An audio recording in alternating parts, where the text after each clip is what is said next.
Hivi wewe kunifanyia mimi hivyo? Sasa mimi nimefanyaje? Umekuja umenitolea barua, kumbe una mwanamke wako na una watoto. Sasa wewe maneno unatoa wapi? Kuna mtu kaniambia, kuna mtu kaja kanipata kaniambia hivyo kunifanyia hivi mimi kweli. Kwa sababu niahidi kwamba utanipenda mimi, utanijali, utanithamini kwa kunifanyia hivyo. Sikiliza sasa. Unataka nije kwa mtu wa pili? Naomba unisikilize basi kwanza.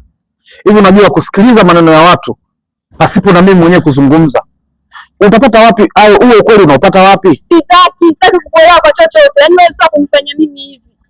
Kwa hiyo unaamini hayo maneno ambayo unasikia kwa watu? Ndio naamini. Nisikilize mpenzi. Kwenye hili ambalo mimi nimelianzisha na wewe. Na nilikuahidi kwamba nitakuoa, nikaleta barua nyumbani kwenu. Hivi mwanaume gani ambaye anaweza kumtuma mshenga kuweka barua fedha na bado akawa muongo? Inawezekana. Inawezekana mje nitolee barua kumbe na mwanamke wako na una watoto. Hivi ya kweli aje? Kwa hiyo mimi uniamini Kisoswadu? Ndio, sikuamini. Unajua Kisoswadu, kwenye haya maisha sio kila mtu huwa anakutakia mema.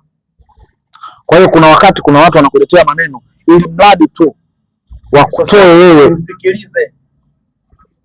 Usimsikilize kama nilivyokuambia. Simama na msimamo wako. Tena ushukuru Mwenyezi Mungu umegundua ukweli. Huyu ndo tabia yake. Sasa nataka nikuulize swali. Hajaleta barua kwenu? Kaleta. Nikuulize swali jingine. Hajatuma mshenga? Kamtuma. Nikuulize swali jingine. Hajakwambia yeye kwamba hana mtu mwingine zaidi yako? Kaniambia. Basi mwenzako mwanamke ana watoto na mitoto ya nje ya ndoa. Kibao. Ndio kawaida yake. Aleta barua anakuchezea. Akishamaliza kufanya jambo lake anakupiga chini. Kwa hiyo Kisoswadu, shukuru Mwenyezi Mungu amekuonyesha ukweli. Sio unadaika na kitu gani jamani? Mwanamke mzuri kama wewe unaacha watu wenye stara zetu unaenda kwa mipepo na mishetani. Kwa hiyo Kisoswadu, kuanzia leo sikutaki na sitaki nipate na sitaki uje kweli. Kuanzia leo sikutaki. Kumbe haya maneno ameongea huyu? Ndio, ndio yeye ameniambia. Kwani mimi sio binadamu?